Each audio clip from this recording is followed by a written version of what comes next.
How do I get pleasure in doing things I don't want to do? If we are going to do a dopamine detox.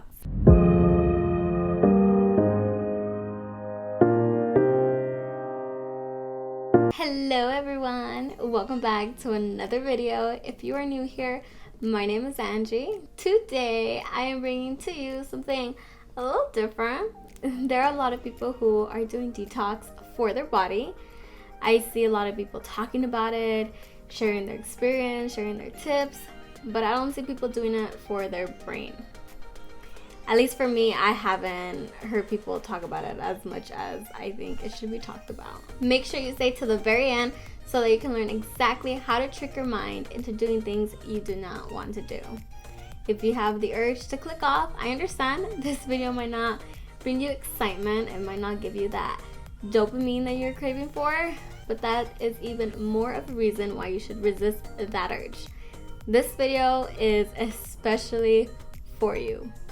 Let's get to it. So I have always struggled with motivation, procrastination, with almost everything. At school, I would leave everything last minute. Then I would struggle trying to get it done. I would stress about it. Working out, I've never been the most consistent. I would start, keep it up for a month, then I would slack off, then I would start again, and it just became this repetitive cycle. And then I started noticing this in a lot of little things. Like reading a book. I currently have a passion for reading, but it wasn't always there. In the beginning, oh my goodness, I just liked it so much. Reading was boring to me. But that's because I was so used to getting high amounts of dopamine that reading a book, going for a walk, that did nothing for me. The reason that I am sharing this with you is because I know that I am not the only one that has felt like this before. The reason that we feel like this is because we dread doing things that give us little to no dopamine, and we much rather do something that gives us a lot of dopamine. If you are unsure of what dopamine is a type of neurotransmitter or chemical messenger that is made in the brain. It plays a huge role in how we feel pleasure because dopamine neurons get activated when something good happens. This is why you tend to eat another bag of chips, scroll through social media for hours, listen to music, fantasize. There's also a much more sinister side to it, like drugs.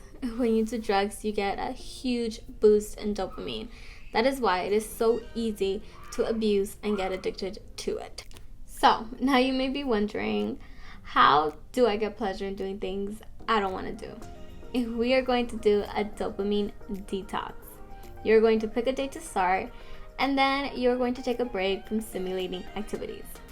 All the things that tend to be the reason why you aren't getting things done in the first place. Are you spending too much time on the computer, on your phone, on social media? If you are, you're going to cancel it out. I know, it might sound preposterous, but just try it for however long you need it. Maybe a couple hours, the weekend, a week. Maybe you want to choose one day out of each week to do it. Just don't go too far with it either, okay? This will not lower your dopamine levels, but it will help you tremendously in becoming more mindful. I challenge you to replace high amounts of dopamine for lower ones. For instance, let's say you really want to watch TV, but you know you have things you gotta do. If you are like me, turning on the TV will lead you to watch it for the whole day.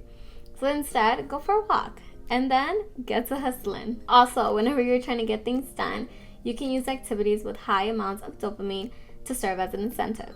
Tell yourself, I am going to work extremely hard and concentrate for 1 hour. Then I can watch YouTube videos for 15 minutes. Try doing the most difficult things first and then indulge in something healthy that has high dopamine. Now, whenever you're doing a task or something that you just don't want to do, you have to learn to love the process. Do not think solely on end results. For example, let's say you want to get super fit. You have this image in your head of how you want to look. Although that can be good because it can serve as a motivation, you might not necessarily enjoy the process of working out. The actions between you fantasizing over it and actually getting on the treadmill do not correlate. It's so much easier to just think about the body that you want to have, the life that you want to have, the things that you want to accomplish, than to actually do it. So learn to love the process and be whatever it is you want to do. Well, that is all for today. Thank you so much for tuning in. Don't forget to share, like, comment, and subscribe. And remember, be stronger than your strongest excuse. I'll see you in the next video.